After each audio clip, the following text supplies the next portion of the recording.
जय श्री महाकालेश्वर। कैसे हो आप सब? आई होप आप सब अच्छे होंगे। तो आज मैं आपके लिए लेकर आई हूँ महाकालेश्वर की कुछ जानकारी है, तो आप इस वीडियो में लास्ट तक बने रहिएगा। अगर आपको मेरा वीडियो पसंद आता था प्लीज़ कमेंट में जय श्री महाकालेश्वर ज़रूर लिखना है। तो चलिए चलते हैं। जैसे आपने देखा होगा कि भक्तजनों का इस बार गर्भगृह के दर्शन करने का जो इंतज़ार था वो बहुत ही लंबा हो गया है, यानी देखते देखते कि भाई आपको वेट करते करते अब गर्भगृह के दर्शन करने को मिलेंगे, अब गर्भगृह खुलेगा, लेकिन नहीं है ऐसा।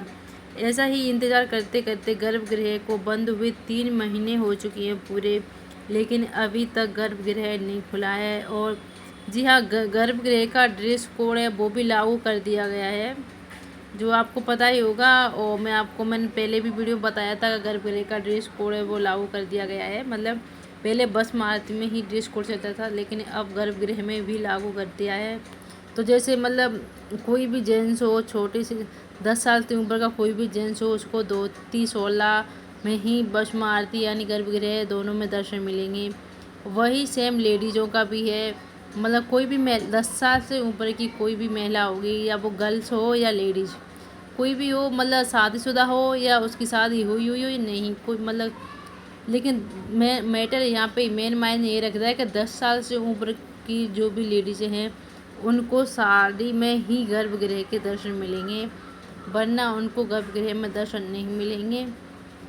तो जी हाँ, ये ड्रेस कोड था वो भी मतलब लागू कर दिया गया है, और ये मतलब जिसके बिना दर्शन नहीं हो सकेंगे। लेकिन अब मेन बात आती है गर्भगृह की। सब कुछ हो गया, ड्रेस कोड लागू कर दिया बस मारुति के साथ साथ गर्भगृह का भी, लेकिन अभी तक गर्भगृह नहीं खुल रहा है। और इस पे मतलब बहुत भी लोग, मतलब सबकी यही बोल रहे हैं भाई गर्भगृह का इंतज़ार बहुत ही बड़ा हो गया हो। और ये सच है कि गर्भगृह आप देख रहे हो 4 जुलाई से बंद है। जुलाई का महीना निकल गया, अगस्त का निकल गया, और सितंबर का पूरा निकल चुका है। और फिलहाल में अब गर्भगृह का पता नहीं भाई कब तक खुलेगा। और अब आपने देखा होगा कि महाकालेश्वर में 10 अक्टूबर से 14 अक्टूबर तक सवारियाँ फिर से निकलेंगी। जी हाँ, महाकालेश्वर में फिर से सवारियाँ निकलेंगी। इसमें लोक संगीत नृत्य सब कुछ किया जाएगा मंदिर में।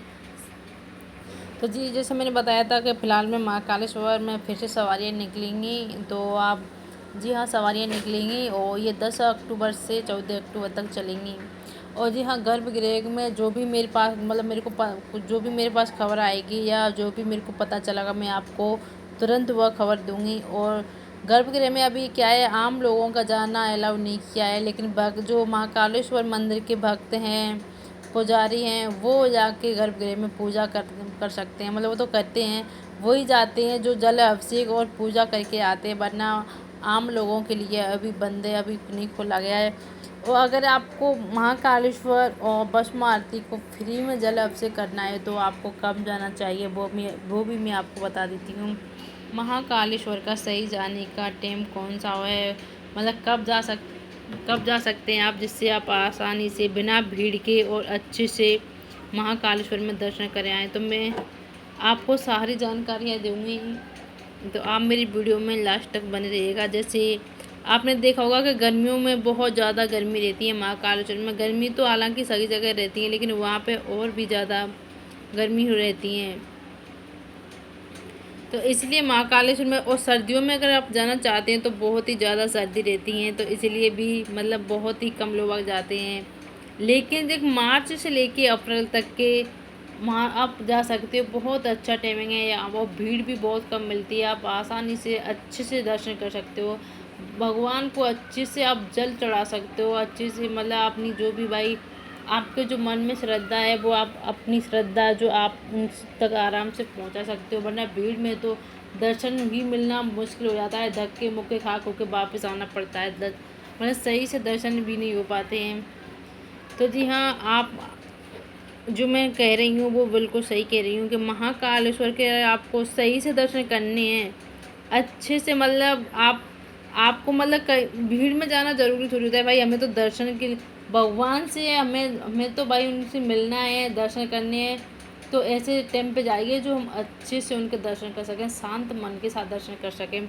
तो ये होगा आपको, अगर आप मार्च से अप्रैल तक का सफ़र बहुत अच्छा है। अगर आप जाओ तो ना तो इनमें ज़्यादा गर्मी रहती है ना ज़्यादा ठंड रहती है, बहुत अच्छा समय रहता है ये। या फिर अगर आप जाना चाहते हो तो अक्टूबर से नवंबर, मतलब इन महीनों में चले जाओ। अब फ़िलहाल में अब जाने का महीना है, लेकिन फ़िलहाल में अभी गर्भगृह तो बंद है, लेकिन गर्भगृह नहीं खुला है। नहीं, अक्टूबर से लेके नवंबर का महीना बहुत अच्छा है। ये महीने ऐसे हैं, इनमें भीड़ भी बहुत कम रहती है और अपन अच्छे से दर्शन कर सकते हैं। अच्छे से मतलब अपन जो मन में है वो उन तक पहुंचा सकते हैं। आराम से बैठ के पूजा कर सकते हैं, जल अभिषेक कर सकते हैं और बस में आरती वगैरह में फ्री में दर्शन ले सकते हैं। लेकिन अगर आप राखी सावन के महीने में गए तो आपको ये सब मिलना भाई असंभव है, क्योंकि उस समय तो इतनी भीड़ रहती है महाकालेश्वर में, बहुत ज़्यादा भीड़ रहती है।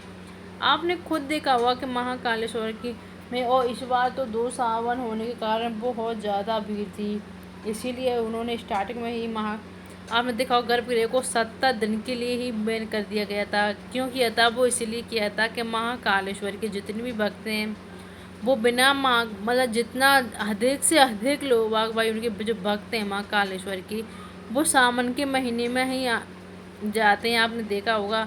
हाँ, वो फैमिली के साथ रहते हैं ज़्यादा, या बच्चों की जो वो प्रॉब्लम रहती है, तो फिर वो ही सोचते हैं भाई भीड़ में नहीं जाएंगे, अच्छे से दर्शन नहीं होंगे, तो अपन बाद में चले जाएंगे। तो इसलिए मैं छोटा सा वीडियो लेके आई थी कि आपको कब जाना चाहिए कब नहीं जाना चाहिए। और अभी माँ का गर्भगृह को लेकर भी कोई भी पता नहीं भाई कब गर्भगृह खुलेगा, कब गर्भगृह के दर्शन मिलेंगे। और सबसे ज़्यादा इंतज़ार इस बार तो बहुत ही ज़्यादा लंबा इंतज़ार हो गया है। आप खुद ही देख लो, 3 महीने हो चुके हैं गर्भगृह को लेकर, गर्भगृह का खुलने का ही।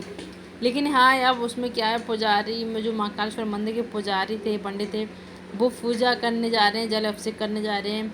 तो शायद धीरे धीरे मतलब स्टार्टिंग कर दी जाएगी, लेकिन पहले धीरे धीरे ही करेंगे।